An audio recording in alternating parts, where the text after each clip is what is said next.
तो बच्चों हम पढ़ रहे हैं रेस्पिरेशन। अभी हमने बात की इंट्रोडक्शन की। पहले हमने ये जाना कि रेस्पिरेशन वास्तव में है क्या, तो हमने कहा कि ब्रेकडाउन ऑफ फूड है। किस लिए है? एनर्जी प्रोडक्शन के लिए है। और जिन सब्सटेंसेस को तोड़ा जाता है उनको रेस्पिरेटरी सबस्ट्रेट कहते हैं।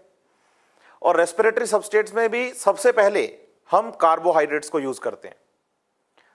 और कार्बोहाइड्रेट्स में भी प्रायोरिटी पर सेल ने ग्लूकोज को यूज करना है, ऐसी बात हमने की। देखिए, रेस्पिरेशन के टाइम पे जब कोई सेल ग्लूकोज को as a respiratory substrate use करती है, देखिए ग्लूकोज में 6 कार्बन है। हम फॉर्मूला पढ़ते हैं C6H12O6। फोटोसिंथेसिस में हमने ग्लूकोज बनाया था, तो ग्लूकोज का फॉर्मूला है C6H12O6। इसका मतलब ग्लूकोज में कार्बन कितने हैं? 6 कार्बन है। तो फर्स्ट टाइम जब ग्लूकोज रेस्पिरेशन में यूज होता है तो ग्लूकोज कन्वर्ट होगा सबसे पहले किसमें? पायरुविक एसिड में। ब्रेकडाउन हो रहा है ना। तो आप ये बात समझिए कि ग्लूकोज में कितने कार्बन है? 6 कार्बन है। उससे बनता क्या है? Pyruvic acid. और पायरुविक एसिड में कार्बन कितने हैं? 3 कार्बन है। तो जब भी रेस्पिरेशन में ग्लूकोज यूज होगा तो सबसे पहले वो ग्लूकोज 3 कार्बन के 2 एसिड पायरुविक एसिड में कन्वर्ट होगा। 2 में क्यों बोल रहा हूं? क्योंकि ग्लूकोज में कार्बन कितने हैं? 6 कार्बन हैं। और टूट किस में रहा है ग्लूकोज? पायरुविक एसिड में। एक पायरुविक एसिड में कार्बन 3 है, टोटल कार्बन ग्लूकोज में 6 है। तो इसका मतलब पायरुविक एसिड के 2 मॉलिक्यूल बनेंगे। इस पूरे प्रोसेस को, ग्लूकोज से पायरुविक एसिड का बनना, ग्लाइकोलाइसिस कहते हैं। यहां ग्लाइको से मतलब कार्बोहाइड्रेट है और लाइसिस से मतलब ब्रेकडाउन है। तो हमने ग्लूकोज का ब्रेकडाउन किया है 2 मॉलिक्यूल ऑफ पायरुविक एसिड में। तो इस प्रोसेस को हमने नाम दे दिया है ग्लाइकोलाइसिस। लेकिन यह प्रोसेस हो कहां रहा है? तो बताइए, ये प्रोसेस साइटोप्लाज्म में हो रहा है। इसका मतलब रेस्पिरेशन प्रोसेस सेल में जब भी स्टार्ट होगा तो वो सेल के साइटोप्लाज्म से स्टार्ट होगा, क्योंकि रेस्पिरेशन प्रोसेस में सबसे पहला स्टेप है ग्लाइकोलाइसिस। कहां हो रहा है? साइटोप्लाज्म में हो रहा है। देखिए, हम जब रेस्पिरेशन की बात करते हैं तो जनरली आपने पहले भी सुन रखा होगा कि रेस्पिरेशन हम 2 टाइप के पढ़ेंगे। First is aerobic respiration, second is anaerobic respiration. Respiration which takes place in the presence of oxygen, then known as aerobic respiration।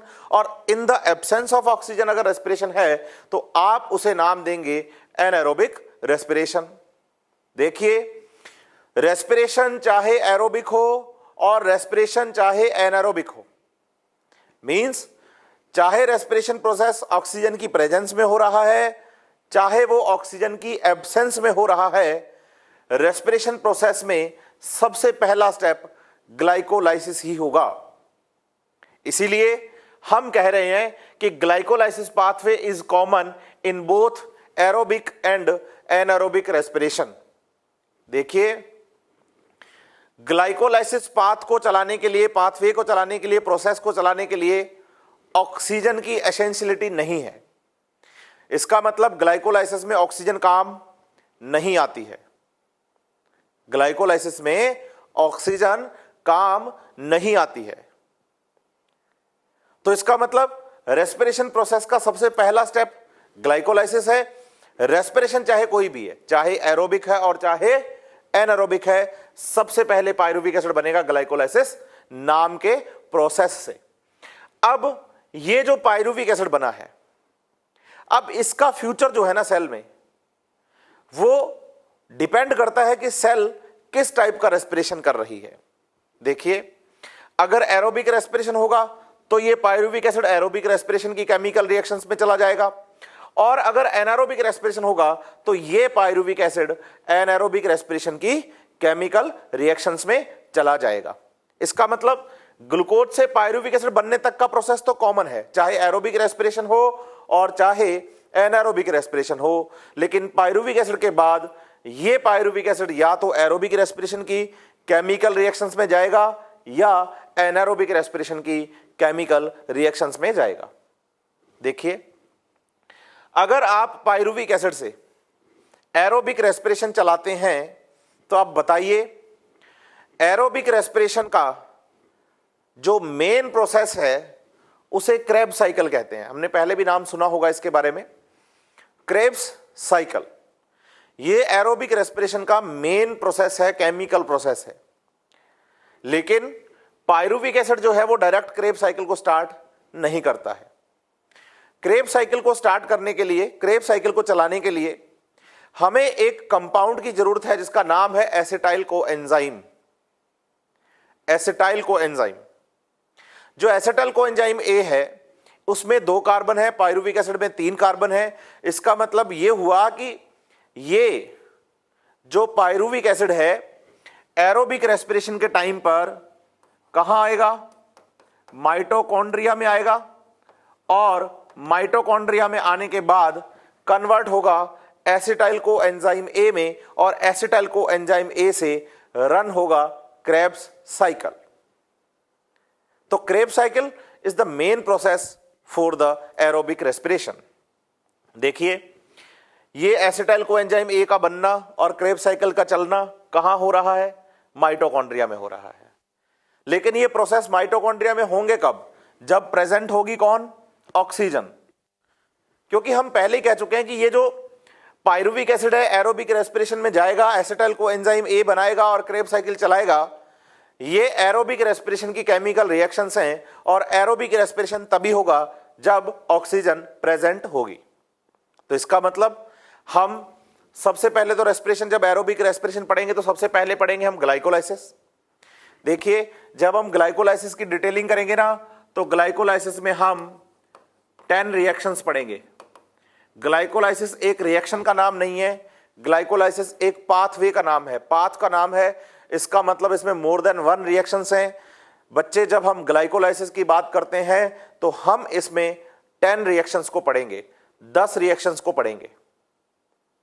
और फिर ग्लाइकोलाइसिस प्रोसेस से जब हम बनाएंगे किसको, पायरुविक एसिड को, तो इस पायरुविक एसिड से एरोबिक रेस्पिरेशन को चलाते हुए, एसिटाइल कोएंजाइम ए से क्रेब्स साइकिल बनाते हुए हम पूरा एरोबिक रेस्पिरेशन चलाने वाले हैं। लेकिन अगर किसी सेल में ऑक्सीजन एब्सेंट है मतलब ऑक्सीजन नहीं है, तो क्या होगा, बोलिए। अगर ऑक्सीजन नहीं है ना, तो ये पायरुविक एसिड किस में जाएगा, ये पायरुविक एसिड जाएगा एनारोबिक रेस्पिरेशन में, एनारोबिक रेस्पिरेशन में। और जब ये एनारोबिक रेस्पिरेशन में जाएगा तो ये पायरुविक एसिड बदलेगा एथेनॉल में। लेकिन ये एथेनॉल कौन सी सेल्स में बनता है, प्लांट सेल्स में। अगर ग्लाइकोलाइसिस प्रोसेस से पायरुविक एसिड बना है और एनारोबिक रेस्पिरेशन में आप जा रहे हैं, तो एनारोबिक रेस्पिरेशन में प्लांट सेल के अंदर जो प्रोडक्ट बनेगा वो बनेगा बच्चे एथेनॉल, एथाइल अल्कोहल, और ये बनेगा किसमें, प्लांट सेल में। लेकिन अगर ये anaerobic respiration means in the absence of oxygen, अगर ये प्रोसेस चलता है एनिमल सेल में, तो एनिमल सेल में फॉर्मेशन होता है लैक्टिक एसिड का, लैक्टिक एसिड का, और ये लैक्टिक एसिड बनेगा किसमें, एनिमल सेल्स में। तो आप समझिए, प्लांट सेल में एनारोबिक रेस्पिरेशन से एथेनॉल, और एनिमल सेल्स में एनारोबिक रेस्पिरेशन से लैक्टिक एसिड का फॉर्मेशन होता है। लेकिन अगर बात करते हैं आप एरोबिक रेस्पिरेशन की, तो चाहे प्लांट सेल है और चाहे एनिमल सेल है, प्रोसेस यही पढ़ना है हमें। आप पायरुविक एसिड से माइटोकॉन्ड्रिया में एसिटाइल कोएंजाइम ए बनाएंगे, और फिर उस एसिटाइल कोएंजाइम ए से आप क्रेब्स साइकिल को चलाएंगे। तो अल्टीमेटली इस चैप्टर में पहले हम एरोबिक रेस्पिरेशन के बारे में बात करेंगे, डिटेलिंग करेंगे, और उसके बाद एनारोबिक रेस्पिरेशन के बारे में बात करेंगे। अब अगर आपसे यह पूछ लिया जाए कि भाई आप अब एरोबिक रेस्पिरेशन की बात कर रहे हैं, तो एरोबिक रेस्पिरेशन में आप सबसे पहले क्या पढ़ने वाले हैं, तो आप बताइए। रेस्पिरेशन सर चाहे एरोबिक है और चाहे एनारोबिक रेस्पिरेशन है, सबसे पहला स्टेप, सबसे पहला प्रोसेस हम ग्लाइकोलाइसिस ही पढ़ने वाले हैं। और ग्लाइकोलाइसिस जो वर्ड है, इसका मतलब breakdown of the glucose, breakdown of the carbohydrate है। ग्लाइको मीन्स कार्बोहाइड्रेट हो गया और लाइसिस मीन्स ब्रेकडाउन हो गया। और हमने देखा है 6 कार्बन का ग्लूकोज 3 कार्बन के 2 पायरुविक एसिड्स में कन्वर्ट हो गया है। अब देखिए हमारा जो नेक्स्ट प्रोसेस है बच्चे, उस प्रोसेस का नाम है glycolysis pathway, glycolytic pathway. Glycolysis की जब हम बात करते हैं तो हम स्टार्ट कहां से करने वाले हैं? ग्लूकोज से। मैं आपको एक छोटी सी बात यहां क्लियर कर देना चाह रहा हूं, आप इस बात पे ध्यान दीजिएगा। ग्लाइकोलाइसिस जो प्रोसेस है उसमें हमें रिएक्शंस 10 पढ़नी है। ये बात तो आपको लिखी हुई मिलेगी भी, 10 की 10 रिएक्शंस में आपको पढ़ाऊंगा भी। तो बताइए ग्लाइकोलाइसिस में टोटल रिएक्शंस 10 पढ़ेंगे हम। लेकिन इसके बाद जो बात मैं आपको बता रहा हूं बच्चे, हमारी स्टडीज को इजी करने के लिए सिर्फ मैं आपको ये बात मेरी तरफ से आपको जोड़ के बता रहा हूं ताकि आपको ग्लाइकोलाइसिस पाथवे को याद करने में दिक्कत ना हो।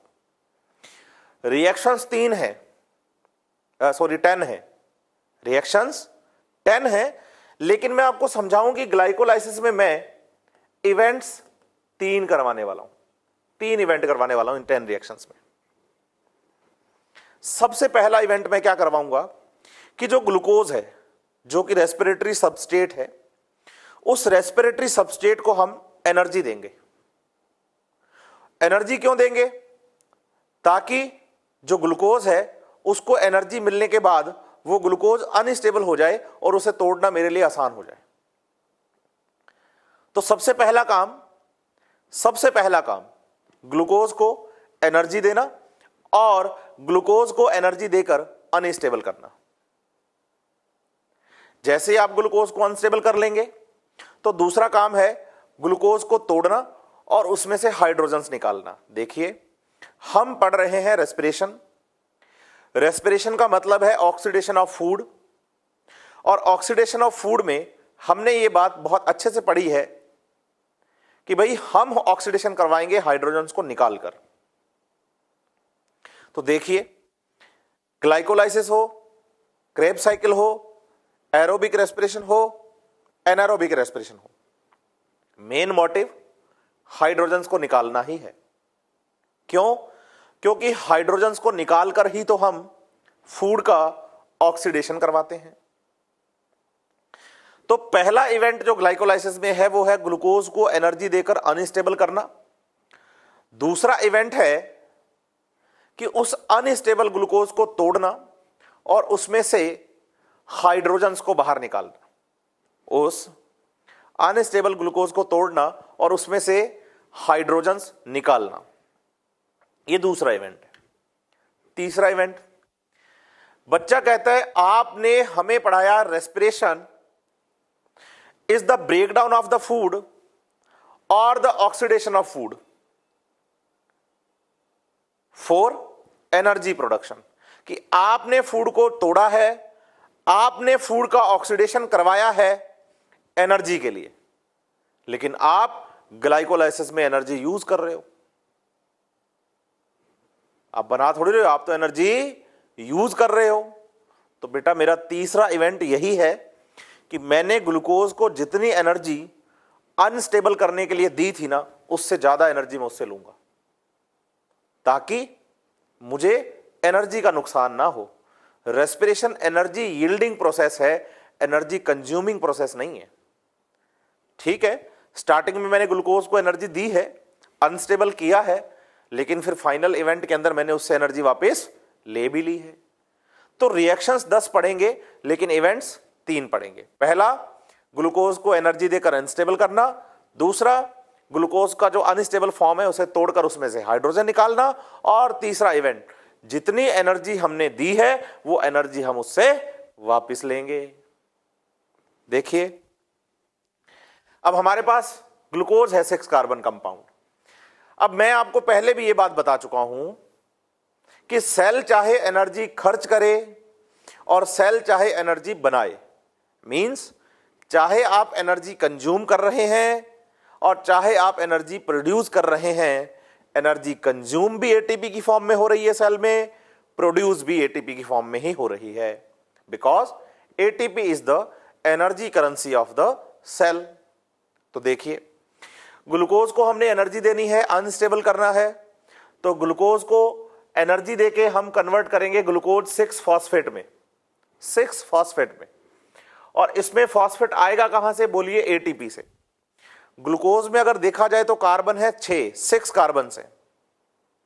अभी तक ग्लूकोज में कोई भी फॉस्फेट नहीं था, लेकिन अभी आप देखिए कि इस केमिकल रिएक्शन में, पहली केमिकल रिएक्शन में जो एटीपी है वो एडीपी में कन्वर्ट हो गया। बोलिए adenosine triphosphate converts into adenosine diphosphate, triphosphate converts into diphosphate. तो जो एक फॉस्फेट है ट्राई से डाई होते टाइम वो कहां गया, तो बताइए वो फॉस्फेट ग्लूकोज के 6 नंबर कार्बन पर जुड़ गया है, 6 नंबर कार्बन पर जुड़ गया है और ग्लूकोज से बन गया है ग्लूकोज 6 फॉस्फेट। और ये जो रिएक्शन है वो एक एंजाइम की प्रेजेंस में हुई है और उस एंजाइम का नाम है हेक्सोकाइनेज एंजाइम, हेक्सोकाइनेज एंजाइम। तो ग्लाइकोलाइसिस की पहली रिएक्शन, बोलिए एनर्जी कंज्यूमिंग प्रोसेस है, एनर्जी कंज्यूमिंग रिएक्शन है, एक एंडरगोनिक रिएक्शन है जिसमें आप एटीपी को यूज करते हैं।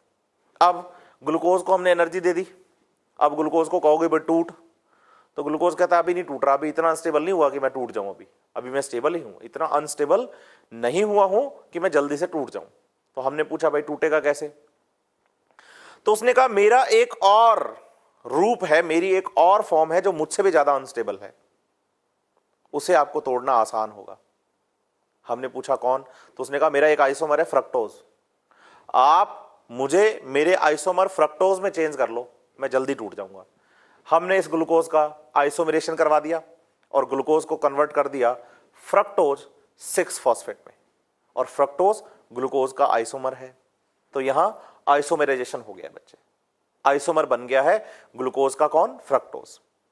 तो ग्लूकोज और फ्रक्टोज भाई भाई है, ग्लूकोज ज्यादा स्टेबल है, फ्रक्टोज उससे ज्यादा अनस्टेबल है, तो टूटेगा जल्दी कौन, फ्रक्टोज। तो हमने फ्रक्टोज को कहा भाई टूट, क्योंकि हमने तो एनर्जी देने के बाद यही कहना है कि भाई टूट, क्योंकि दूसरा इवेंट हमारा यही है कि हम उसको तोड़कर उसमें से क्या निकाल पाए, हाइड्रोजन्स को निकाल पाए। तो हमने इसको कहा भाई टूट, तो फ्रक्टोज बिगड़ गया। इसने कहा कि भाई आपने ग्लूकोज को तो अनस्टेबल होने के लिए, टूटने के लिए एनर्जी दे दी, मेरे से आपकी क्या दुश्मनी है, मुझे भी एनर्जी दो तो टूटूंगा। हमने कहा तू भी ले ले, हमें कोई दिक्कत नहीं है, क्योंकि जितनी एनर्जी देंगे वापस तो ले ही लेंगे। पहले ही डिस्कस कर चुके हैं हम कि 3 इवेंट हैं, पहले इवेंट में एनर्जी देनी है, दूसरे इवेंट में हमने तोड़ के हाइड्रोजन निकालने हैं, और तीसरे इवेंट में जितनी एनर्जी दी है उससे ज्यादा एनर्जी वापस लेंगे। तो जब ये फ्रक्टोज टूटने के लिए रेडी होगा तो ये कहेगा कि भाई मैं भी एनर्जी खर्च करूंगा, हमने कहा कर ले। तो ये जो फ्रक्टोज 6 फॉस्फेट है वो बदल गया फ्रक्टोज 1,6 बिस फॉस्फेट। 6 फॉस्फेट का मतलब है कि 6 नंबर कार्बन पर फॉस्फेट है, और फ्रक्टोज 1,6 बिस फॉस्फेट का मतलब है कि 6 नंबर कार्बन पे तो फॉस्फेट था ही, अब फर्स्ट पे भी आ गया है ये फॉस्फेट, फर्स्ट नंबर कार्बन पर भी फॉस्फेट आ गया है। अब ये जो फर्स्ट नंबर पर कार्बन पर जो फॉस्फेट आया वो कहां से आया, तो बताइए इस रिएक्शन में भी एक एटीपी एक एडीपी में कन्वर्ट हो गया। एटीपी मतलब एडिनोसिन ट्राइफॉस्फेट और एडीपी मतलब एडिनोसिन डाइफॉस्फेट। तो ट्राइफॉस्फेट डाइफॉस्फेट में कन्वर्ट हुआ तो एक फॉस्फेट कहां गया, तो बताइए वो फॉस्फेट फ्रक्टोज के फर्स्ट नंबर कार्बन पर आकर जुड़ गया है। और ये जो रिएक्शन है, इस रिएक्शन को भी एक एंजाइम ने इंड्यूस करवाया है, और उस एंजाइम का नाम है फॉस्फोफ्रक्टोकाइनेज, फॉस्फोफ्रक्टोकाइनेज। इन शॉर्ट इसे पीएफ के एंजाइम भी कहते हैं। जब बच्चा इन दोनों एंजाइम्स को, हेक्सोकाइनेज और फॉस्फोफ्रक्टोकाइनेज एंजाइम के नाम सुनता है तो वो याद करता है कि इन दोनों एंजाइम्स को मैं एंजाइम वाले टॉपिक में पढ़ के आया हूं इनहिबिटर्स में। इसको हमने एलोस्टेरिक एग्जांपल पढ़े थे, एलोस्टेरिक मॉड्यूलेशन के टाइम पर। इसका नेगेटिव मॉड्यूलेटर एटीपी और पॉजिटिव मॉड्यूलेटर एडीपी बताया था पीएफके का, फॉस्फोफ्रक्टोकाइनेज का, और हेक्सोकाइनेज के लिए हमने कहा था ग्लूकोज 6 फॉस्फेट जो है वो इसका इनहिबिटर है, और इसे प्रोडक्ट इनहिबिटर, रेट्रो या फीडबैक इनहिबिशन हमने दिया था नाम। तो देखिए ये पहली 3 रिएक्शंस पूरी हुई हैं, और इन तीनों रिएक्शंस में अभी सिर्फ पहला इवेंट पूरा हुआ है कि हम ग्लूकोज को एनर्जी देकर अनस्टेबल कर पाए हैं, ग्लूकोज को एनर्जी देकर अनस्टेबल कर पाए हैं। अब इसको हम कहेंगे कि भाई टूट, अब तेरा नंबर टूटने का है।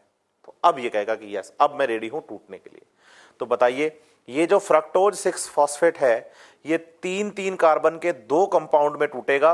एक कंपाउंड का नाम तो है PgAl फॉस्फोग्लिसरैल्डिहाइड और एक का नाम है DHAP, di hydroxy acetone phosphate, और दोनों में ही 3-3 कार्बन है। देखिए ग्लूकोज में 6 कार्बन है, ग्लूकोज 6 फॉस्फेट में भी 6 कार्बन है, फ्रक्टोज 6 फॉस्फेट में भी 6 कार्बन है, और फ्रक्टोज 1,6 बिस फॉस्फेट में भी 6 कार्बन है।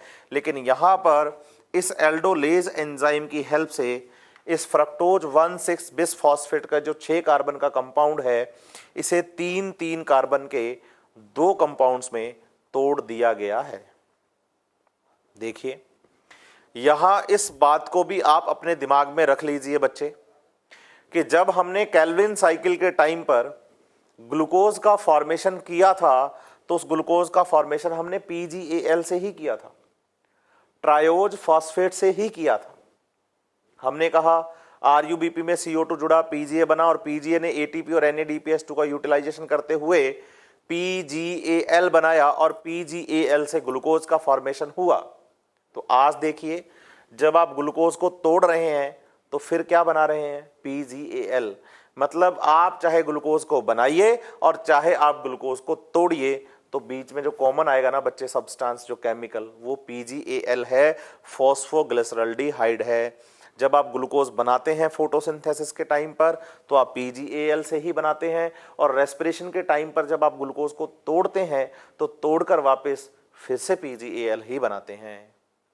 तो ये दूसरा इवेंट स्टार्ट हो गया हमारा। हमने पहले इवेंट में ग्लूकोज को एनर्जी देकर अनस्टेबल कर लिया, दूसरे इवेंट में हम इसको तोड़ेंगे और तोड़कर हाइड्रोजन्स निकालेंगे। तो अभी तो तोड़ा ही, अब हाइड्रोजन्स निकालते हैं। तो बताइए जो PgAl है, कौन, PgAl, ये अब बदलेगा 1,3 बिस फॉस्फोग्लिसरिक एसिड में। देखिए glyceraldehyde converts into glyceric acid, glyceraldehyde converts into glyceric acid, acid. देखिए जब एसिड कन्वर्ट होता है एल्डिहाइड में, तो हम कहते हैं कि रिडक्शन होता है। तो जब एल्डिहाइड कन्वर्ट होगा एसिड में, तो हम कहेंगे कि ऑक्सीडेशन होगा, और ऑक्सीडेशन का मतलब है कि हाइड्रोजन्स निकलेंगे। बताइए जब PgAl से, मतलब फॉस्फोग्लिसरैल्डिहाइड से फॉस्फोग्लिसरिक एसिड बनेगा, तो हाइड्रोजन्स निकलेंगे, और हाइड्रोजन्स को NAD+ ले लेगा। NAD+ हमने एंजाइम से अंदर को एंजाइम पढ़ा था, को फैक्टर्स में, nicotinamide adenine dinucleotide phosphate, niacin vitamin containing coenzyme है। ये को एंजाइम PgAl से निकलने वाले हाइड्रोजन्स को लेगा और फॉर्मेशन कर देगा NADH2 का। साथ ही साथ आप देखिए, अगर आप PgAl को देखते हैं, PgAl, तो बोलिए फॉस्फोग्लिसरैल्डिहाइड, लेकिन इस फॉस्फोग्लिसरैल्डिहाइड के अंदर कार्बन कितने हैं, 3 कार्बन है, और उसके 3rd कार्बन पर एक फॉस्फेट है, इसलिए नाम दे रहे हैं 3PgAl। दूसरी चीज, आप जब 3PgAl से आगे बढ़ते हैं तो आप 1,3 बिस PGA बनाते हैं। तो बच्चे 1,3, इसका मतलब कितने फॉस्फेट हो गए, 2 फॉस्फेट हो गए। अभी तक तो सिर्फ 3rd कार्बन पर फॉस्फेट था, अभी 1st कार्बन पर भी फॉस्फेट आ गया। तो बताइए वो फॉस्फेट कहां से आया, तो बताइए यहां पर एक फॉस्फेट जुड़ता भी है। देखिए मैंने IP लिखा है, मतलब इनऑर्गेनिक फॉस्फेट, लेकिन आपको ये बात समझनी है, ये जो फॉस्फेट यहां NADH2 निकलते टाइम, PGA बनते टाइम जुड़ता है ना, वो फॉस्फेट यहां एक फॉस्फोरिक एसिड की फॉर्म में जुड़ता है, H3PO4 की फॉर्म में जुड़ता है। ये बात रिटर्न में नहीं है आपके मॉड्यूल में या NCERT में, मैं आपको बता रहा हूं क्योंकि यही बात आपके आगे काम आने वाली है। काम नहीं आती तो मेरा काम चलता, लेकिन आगे जब चलूंगा तो आपको डाउट्स ना आए, इसलिए मैं पहले क्लियर कर दूं कि यहां H3PO4 फॉस्फोरिक एसिड की फॉर्म में फॉस्फेट जुड़ता है। NAD+ से NADH2 बन रहे हैं, मींस PgAl से हाइड्रोजन्स बाहर आ रहे हैं, इसलिए हम इसको बोल रहे हैं बच्चे ऑक्सीडेशन स्टेप, और साथ में यहां जुड़ रहा है फॉस्फेट। इसीलिए 3PgAl जो है, जिसमें कि 3rd कार्बन पर फॉस्फेट था, अभी वो कन्वर्ट हो गया है 1,3 बिस PGA, मतलब एल्डिहाइड कन्वर्ट हो गया है फॉस्फोग्लिसरिक एसिड में। तो ये हो गया हमारा दूसरा इवेंट। दूसरे इवेंट में आपने क्या करना था, बोलिए हमने 6 कार्बन की जो शुगर है उसे तोड़ना था, तो देखो तोड़ लिया हमने 3 कार्बन के 2 कंपाउंड में, एक PgAl और दूसरा DHAP, तोड़ लिया।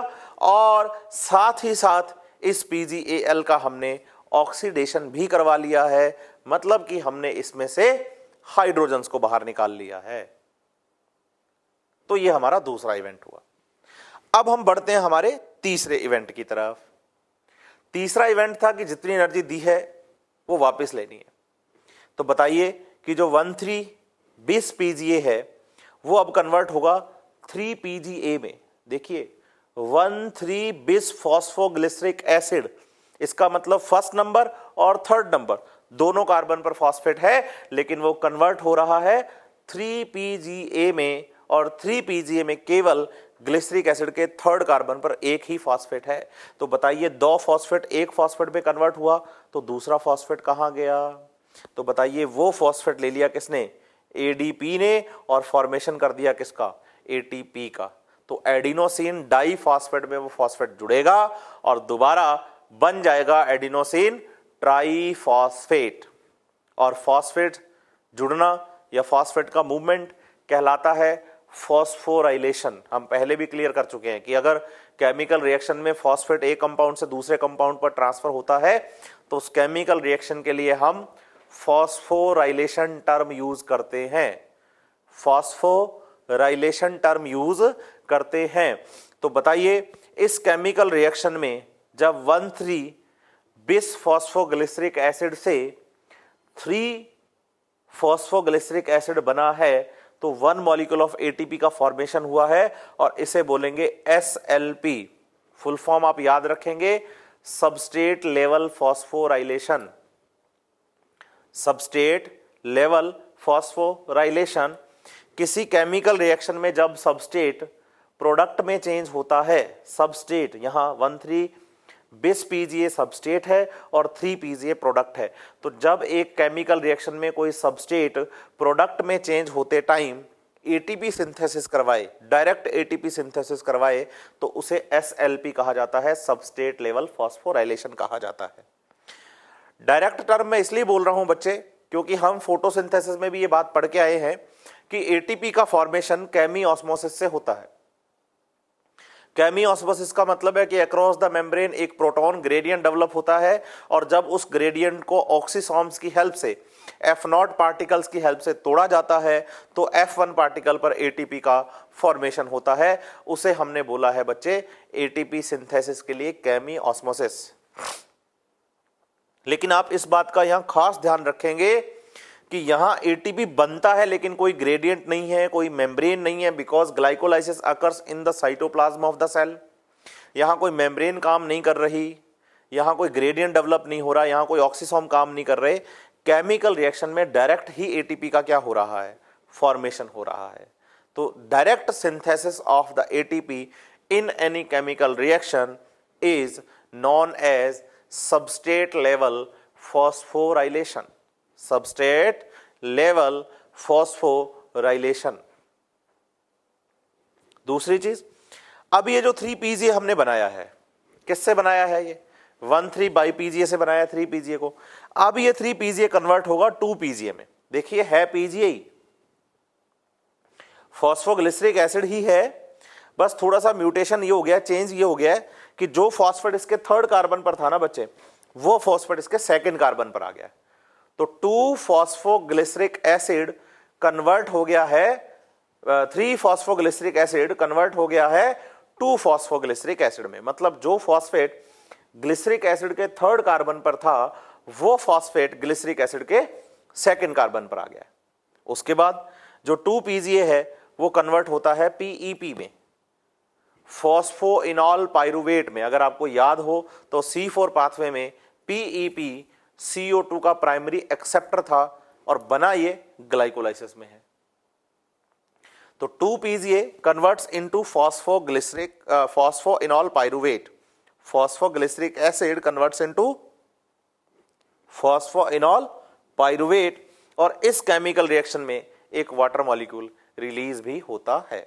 देखिए ये जो वाटर मॉलिक्यूल बेटा यहां पर निकल रहा है ना, ये वाटर मॉलिक्यूल वही वाटर मॉलिक्यूल है जो फॉस्फेट के साथ आया था। मैं पहले भी कह चुका हूं आपसे ये बात कि आप अगर सिर्फ यहां फॉस्फेट आयन को पढ़ेंगे ना कि इनऑर्गेनिक फॉस्फेट जुड़ रहा है सर,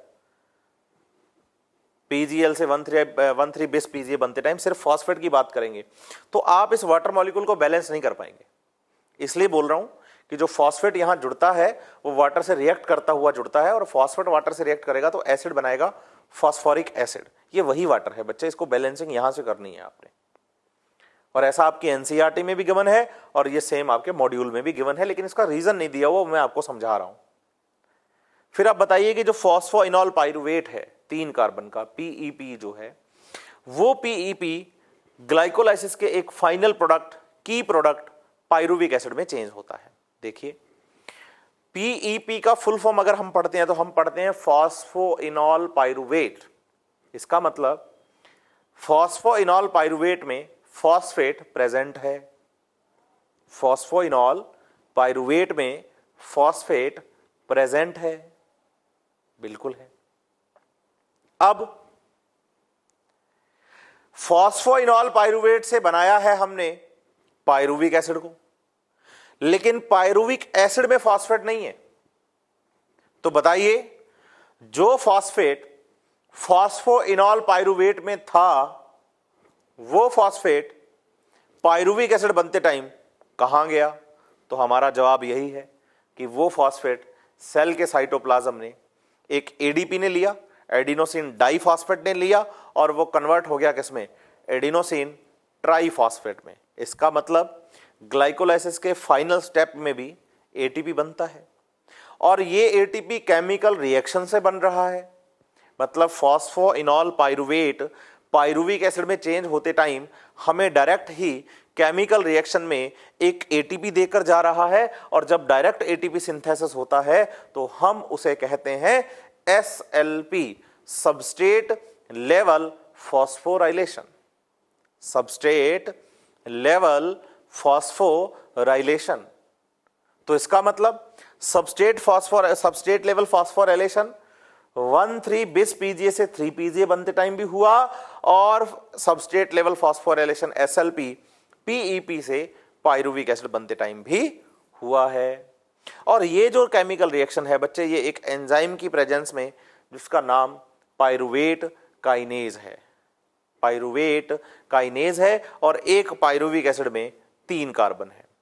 देखिए अब एक बात आप समझिएगा मेरी, हमारे पास फ्रक्टोज 1,6 बिस फॉस्फेट था, इसमें 6 कार्बन्स थे, बिल्कुल थे।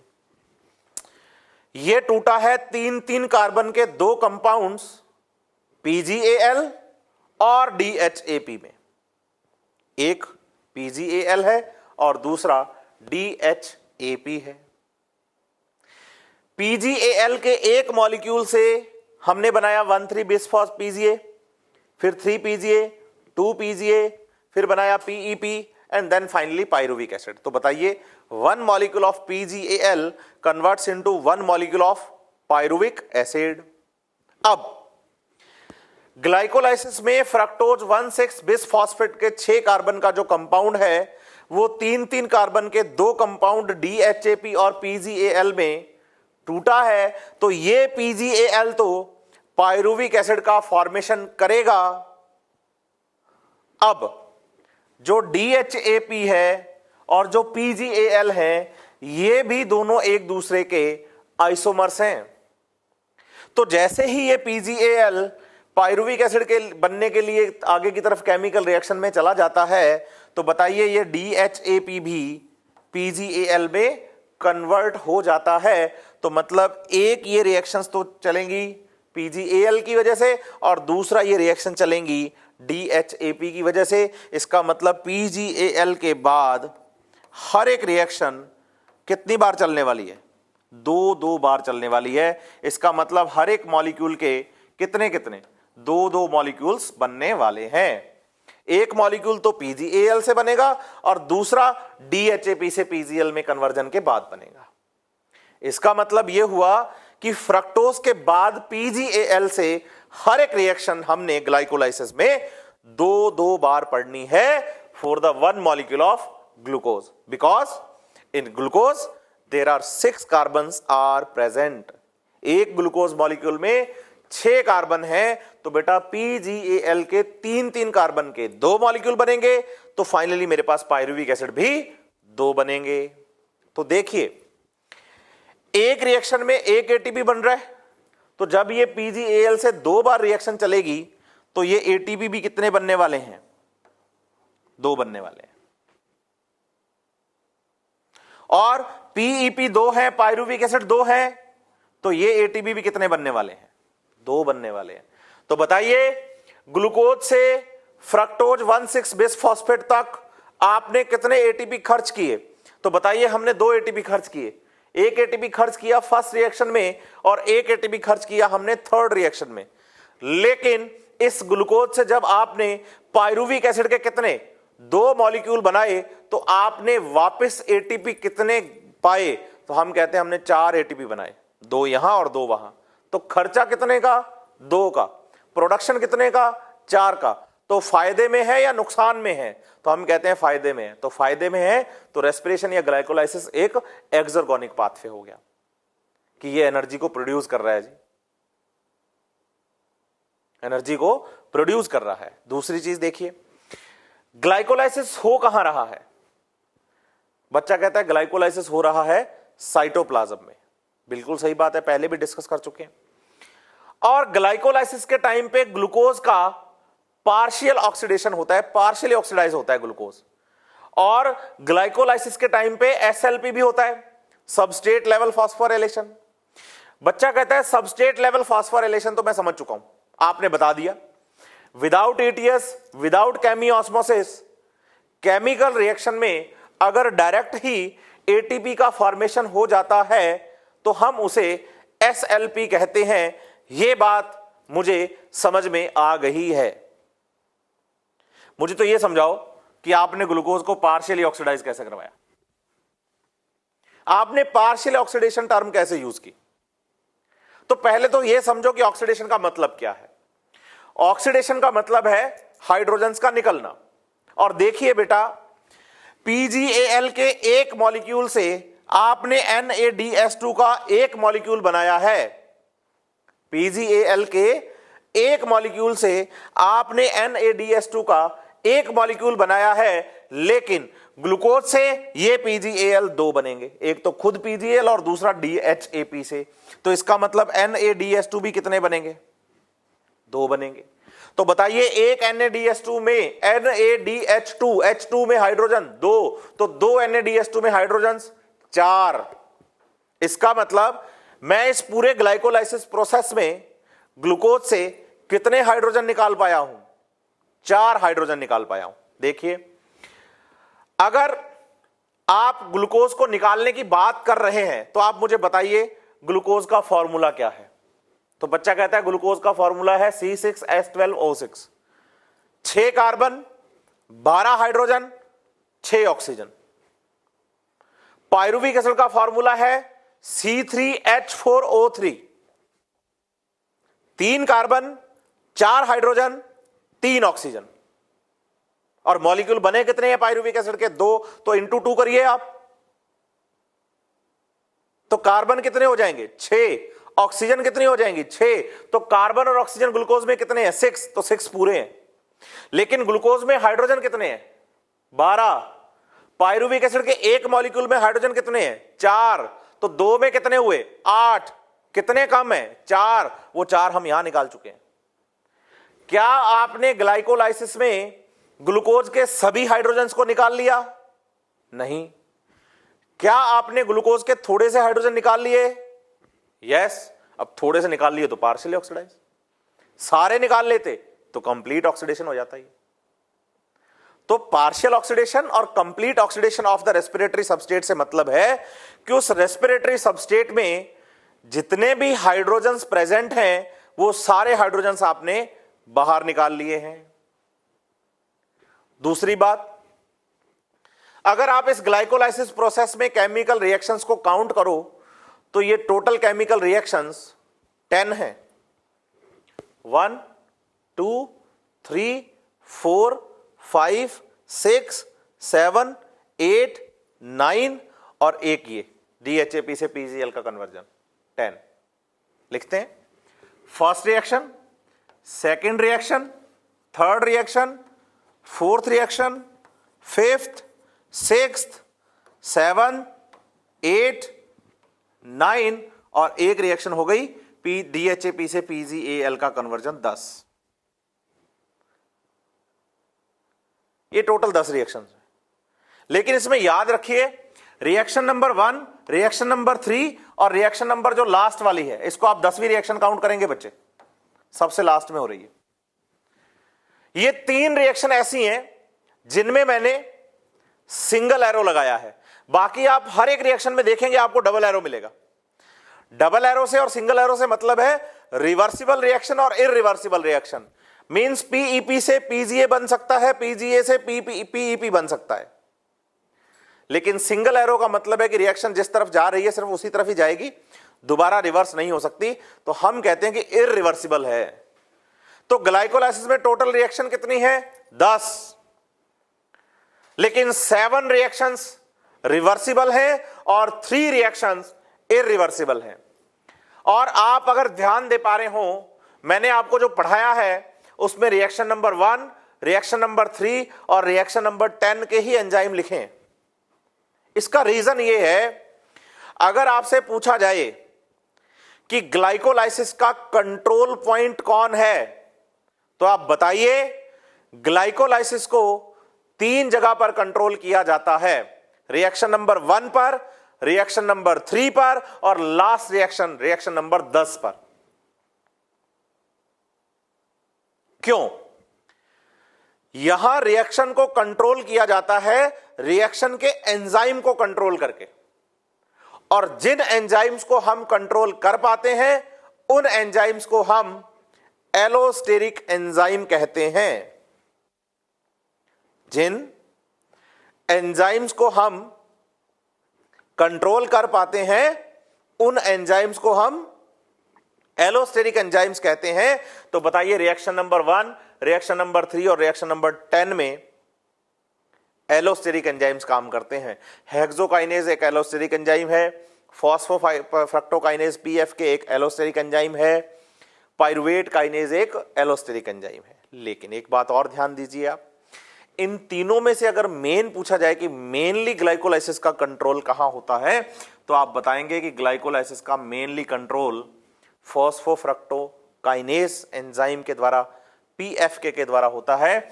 इसीलिए इस फॉस्फोफ्रक्टोकाइनेज को ग्लाइकोलाइसिस का पेसमेकर एंजाइम भी कहा जाता है। पेसमेकर एंजाइम, एंजाइम वाला टॉपिक पढ़ते टाइम ये बात आई थी और वहां हमने फॉस्फोफ्रक्टोकाइनेज को पेसमेकर लिखा था और मैंने बोली थी ये बात कि मैं आपको रेस्पिरेशन में समझाऊंगा और आज समझा भी रहा हूं कि 3rd नंबर रिएक्शन ग्लाइकोलाइसिस का मेन कंट्रोल पॉइंट है। और यहां जो मेन कंट्रोल पॉइंट है ना बच्चे, एंजाइम काम कर रहा है PFK, फॉस्फोफ्रक्टोकाइनेज, और इसे ग्लाइकोलाइसिस का बिल्कुल क्या कहते हैं? पेसमेकर कहते हैं। अब प्लांट सेल में जो ग्लूकोज बनता है, हम फोटोसिंथेसिस में पढ़ के आए हैं ये बात कि फूड बनेगा ग्लूकोज की फॉर्म में, चलेगा सुक्रोज की फॉर्म में और स्टोर होगा स्टार्च की फॉर्म में। तो अगर मुझे कहा जाए ग्लूकोज कहां से आया, तो पहले तो मुझे यह बताओ कि सेल कौन सी है। अगर तो फोटोसिंथेटिक सेल है तो ग्लूकोज फोटोसिंथेसिस से बन के यूज हो गया। अगर फोटोसिंथेसिस नहीं हो रहा है तो स्टोर फूड स्टार्च जो है उसको तोड़कर ग्लूकोज में कन्वर्ट कर लिया गया है। और अगर किसी सेल में चल के आया है मतलब फूड कहीं से, मतलब एक नॉन फोटोसिंथेटिक सेल है और उसमें फोटोसिंथेटिक जो सेल है प्लांट की, वहां से फूड फ्लोएम के थ्रू चल के आया है, तो किसके थ्रू आता है? तो हम बताते हैं फूड चल के आता है सुक्रोज के थ्रू। और सुक्रोज एक डाइसैकेराइड है। डाइसैकेराइड मतलब जिसमें 6 कार्बन के 2 कंपाउंड हैं, इसलिए टोटल कार्बन कितने हो गए? 12। एक सुक्रोज में 6 कार्बन का एक ग्लूकोज होता है और एक सुक्रोज में 6 कार्बन का एक फ्रक्टोज होता है। Glucose plus fructose is equal to sucrose. और प्लांट्स में फूड का ट्रांसपोर्ट सुक्रोज की फॉर्म में होता है। देखिए, अगर किसी सेल में अभी अभी सुक्रोज आया है और उसे रेस्पिरेशन में यूज करना है, अभी अभी सुक्रोज आया है और उसे रेस्पिरेशन में यूज करना है, तो इस सुक्रोज को पहले तोड़ा जाएगा ग्लूकोज में और फ्रक्टोज में, दोनों में 6 कार्बन है। और ग्लूकोज और फ्रक्टोज में जो सुक्रोज का ये ब्रेकडाउन है, एक एंजाइम इन्वर्टेज की हेल्प से हुआ है। इन्वर्टेज बोलिए, सुक्रेज बोलिए, एनसीईआरटी ने हमें इन्वर्टेज लिख के दिया, हम उसी को पढ़ रहे हैं। तो सुक्रोज का ब्रेकडाउन हुआ है। सुक्रोज एक डाइसैकेराइड है, इसको 2 मोनोसैकेराइड्स ग्लूकोज और फ्रक्टोज में तोड़ा गया। जो ग्लूकोज था उससे तो यही चल गया प्रोसेस पायरुविक एसिड वाला, सेम टू सेम। अब जो हमारे पास फ्रक्टोज है, अब उसको हम या तो पहले क्या करें, ग्लूकोज में कन्वर्ट करें और फिर उससे ग्लाइकोलाइसिस चलवाएं। लेकिन आप नोटिस करो, जब आप ग्लूकोज को रेस्पिरेशन में यूज करते हो तो ग्लूकोज को भी पहले किस में कन्वर्ट करते हैं, फ्रक्टोज में।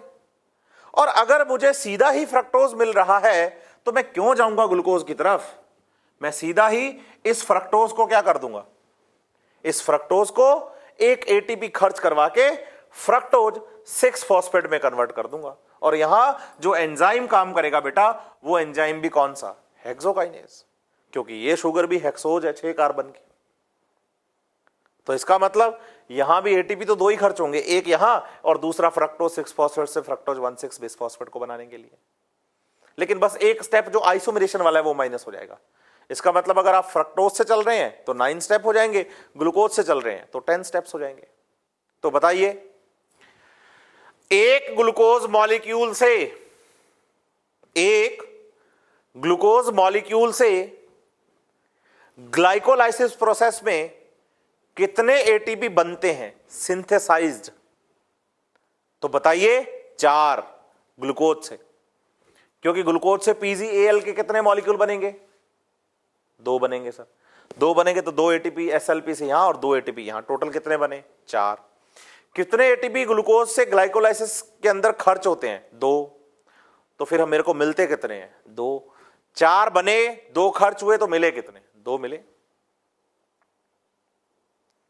तो there are 4 ATP directly synthesized during the glycolysis by 1 molecule of glucose. ध्यान दीजिएगा, इस क्वेश्चन में अगर ग्लूकोज ना हो और यह पूछ लिया जाए कि in how many steps during the glycolysis there are direct synthesis of ATP means SLP takes place in glycolysis.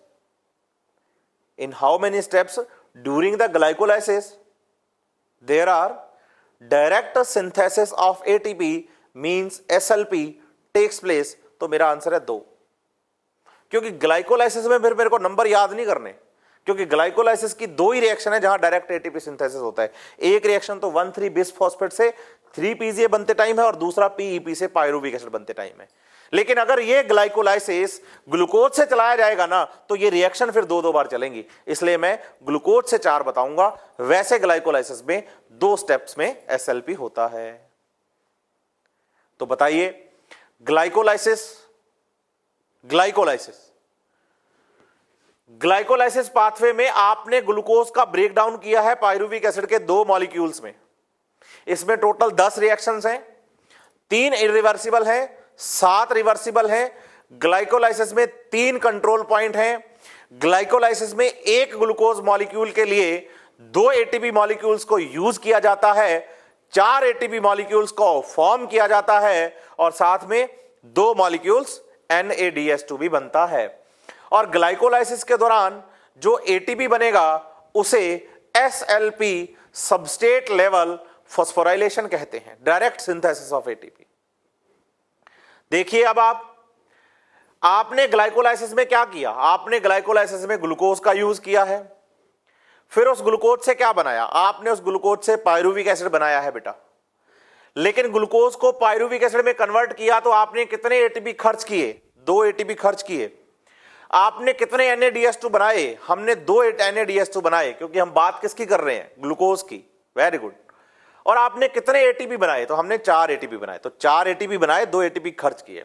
तो देखिए, एक मॉलिक्यूल ग्लूकोज का है ग्लाइकोलाइसिस में, तो उसके लिए मेरे को कितने NADH2 बनेंगे, मेरे पास 2 NADH2। कितने एटीपी सिंथेसाइज्ड हुए हैं, 4। कितने यूज हुए हैं? 2, तो -2 लिखा है मैंने। तो क्या हो गया, डायरेक्ट गेन कितने का आएगा मेरे पास? 2 एटीपी का। 2 एटीपी का डायरेक्ट गेन आएगा। बताइए, ये ग्लाइकोलाइसिस की पूरी एक इक्वेशन है जो आपको मॉड्यूल में मिलेगी। क्या किया है? ग्लूकोज है 6 कार्बन का, उसमें 4 एडीपी, क्योंकि हमें 4 एटीपी बनाने हैं तो इसलिए 4 एडीपी यूज करेंगे। 2 फॉस्फेट एटीपी वाले, NAD+ और एटीपी। फिर एंजाइम्स जो कि साइटोसॉल में, साइटोप्लाज्म में प्रेजेंट है, बनेगा क्या? 2 मॉलिक्यूल पायरुविक एसिड बनेंगे, 4 मॉलिक्यूल एटीपी बनेंगे, 2 मॉलिक्यूल NADH2 बनेंगे और 2 मॉलिक्यूल हमें एडीपी मिल जाएगा। ये एक कंपाइल्ड रिएक्शन है बच्चे पूरी, किसकी? ग्लाइकोलाइसिस पाथवे की। अब इसके बाद हम ग्लाइकोलाइसिस पाथवे कंप्लीट करने के बाद जो स्टार्ट करने वाले हैं टॉपिक, वो टॉपिक हमारा आगे है रेस्पिरेशन। और वो रेस्पिरेशन कौन सा? Aerobic respiration.